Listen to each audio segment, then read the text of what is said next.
Hello YouTube, this is Austin Culbertson, and today I'm reviewing the Moscow-5 camera. This is a medium format camera, and real quick before I get into my experience with the camera, I thought I'd go over some of the stats and specifications. This is a medium format camera manufactured by KMZ. It's a Soviet era camera made from the 50s to 60, and my example is a 58 model, which I'll show you that here in a second. It shoots a frame size of 6x9 centimeters standard, but if you have the mask, if you're able to get this with the mask or new old stock, you can shoot 6x6 with it. And I do not have the 6x6 mask, so I'm stuck with 6x9, which is okay because that's why I got this, was to shoot 6x9. The lens is a KMZ Industry 24-105mm f3.5. It's a 4-element 3-group lens with an aperture of 3.5 to f32. It has a 42S leaf shutter. Shutter speeds are B to 1 second to 1/250th of a second. It has a coupled rangefinder, and it focuses 1.5 meters to infinity. This is a cool camera. Just something to let you know. I didn't bid on. I bought a new old stock box, instructions, carrying case, and mask. I bought pretty much a new old stock camera from Kazakhstan, and due to policies and stuff like that, with the tariffs and everything that's going on right now, that seller contacted me, said, hey, I can't ship it to you. If things change, I can set this camera off to the side and you can rebuy it. I'll refund you, and then if things change, you can buy it, rebuy it, and I'll ship it to you. And I told him no, that I didn't want him to miss out on selling something on the off chance that policies might change. So I bought this one, which was considerably much more affordable. But it doesn't come with the box, it doesn't come with instructions, and it doesn't come with the mask, so it can't shoot 6x6, which is okay because I have a Veronica S2, which I love shooting 6x6 on. It's one of my favorite cameras. It was my first really nice medium format cameras.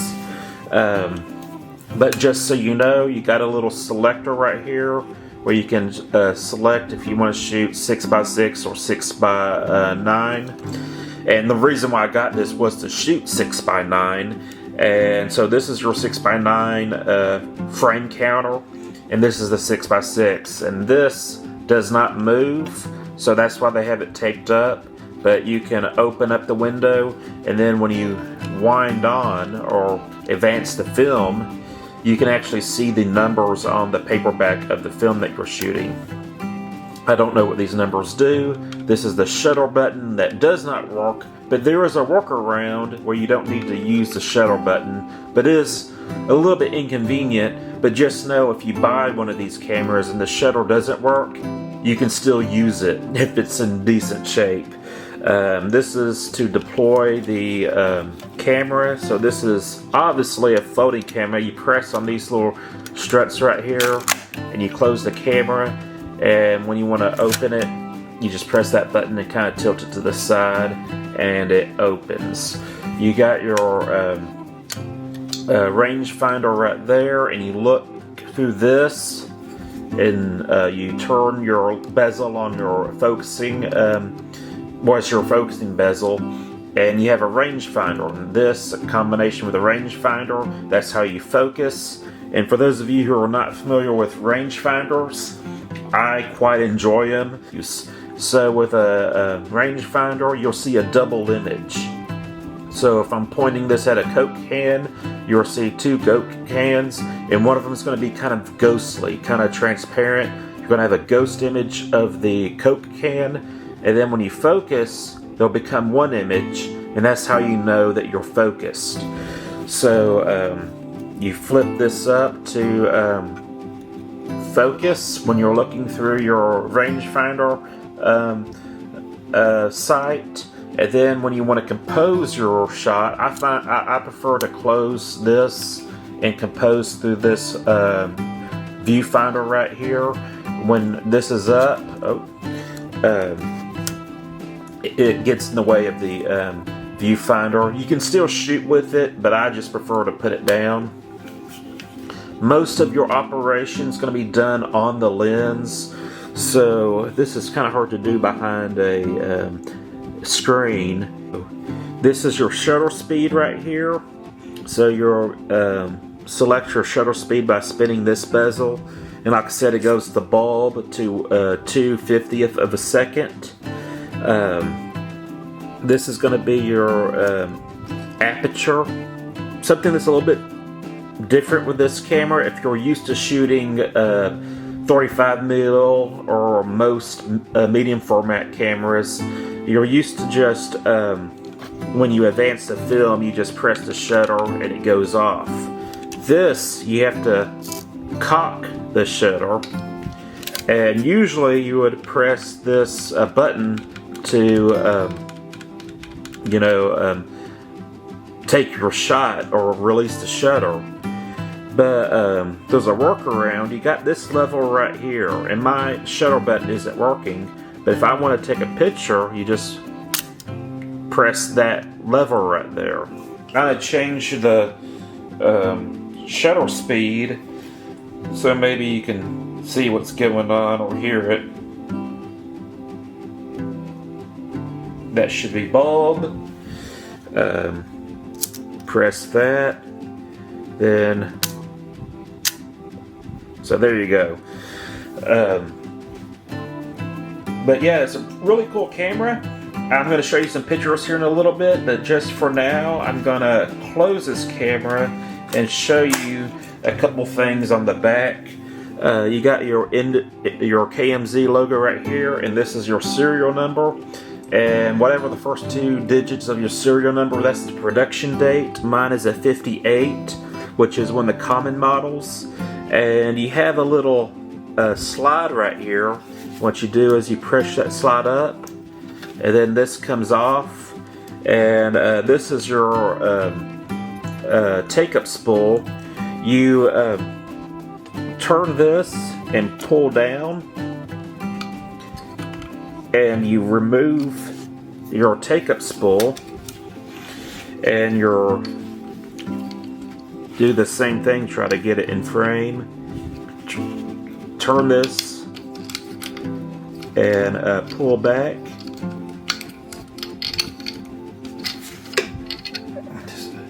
Hard to do behind the viewfinder. Okay, now that your take-up spool is right there. For those of you who never shot medium format, this is just a used film spool. Or this is the paperback to the film, which I've already shot. And I'm just going to show you how you load this up.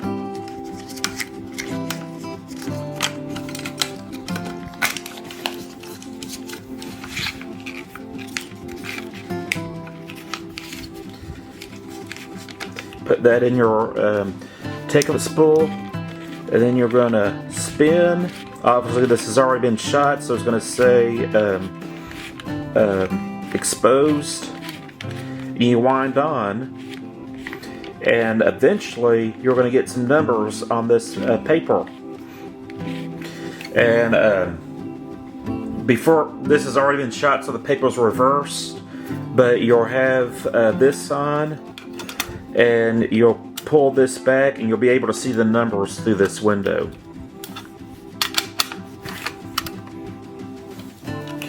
Alright, now that I kind of got the basic operation out of the way, this is a little foot so you can set up the camera if you want to put it on a table or a bench. And I think you have a time setting on here so you can it has a self timer. I don't know how to do that. Haven't looked that up. I'm not going to use that feature, but you do have that foot. And you also have a tripod socket, which also corresponds with this very nice, very thick leather carrying case. Goes in there like so, and then you, when it's in there correctly, you just screw this on, and it locks it into place. And you carry it like that if you're going to go shooting. Now I'm going to show you some pictures. I am very brand new to developing film, and I've been using Cinestill's Monobath. And what you're looking at right here is downtown Lufkin, Texas. This is the historic Pines Theater, and I took this. I can't remember what settings I have, but I was using Pan 100, Cantonil Pan 100 as a panchromic black and white film, and you can see that this is a decent picture. I'm sure you can't just zoom in. Well, you can zoom in a little bit on it, and it is passably sharp. You got the clouds in there. This took a really nice picture of the Pines Theater. What's up next is a bird window to this little park area. I don't know, it's not really open to the public. It's just like a little courtyard. And I wanted to test this out because I never shot a rangefinder where you have a foreground and a background that you need to get into focus. And so what you see right here is some metal bars, and then there's a tree behind it. And I was experimenting with that. Looks pretty cool. You got a framing composition right here. And next, what you're looking at, which I kind of misfocused a little bit, but this is the Cotton Square mural of Angelina. And if you're not familiar with Angelina from Angelina County, which Lufkin is part of, there was a Franciscan friar who befriended a Native American that he nicknamed Angelina, Little Angel. And she did a lot of the translating between him and the native population. They ended up naming the county after her, and they named the river, Angelina River, out of her. And so this isn't the original mural. The original mural that I grew up with was very faded, and they decided to just peel it off and repaint it. And I kind of like the old one because that's what I grew up with. It's very different, and I don't have a picture of it. But this one is very fresh. It looks really cool. And so those were the pictures I took.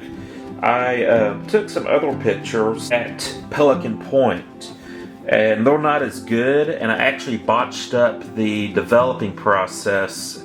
This was the second roll of film that I developed, but what you see right here is a statue of a pelican, and then we got the top of the restaurant, and you can't really see the logo that well, but you can see the clouds. It's relatively sharp, and I think I did a somewhat good job. That was my first day shooting with this camera, and it's been cool.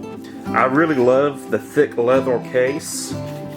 I enjoy using it, and I also enjoy that it kind of deploys itself.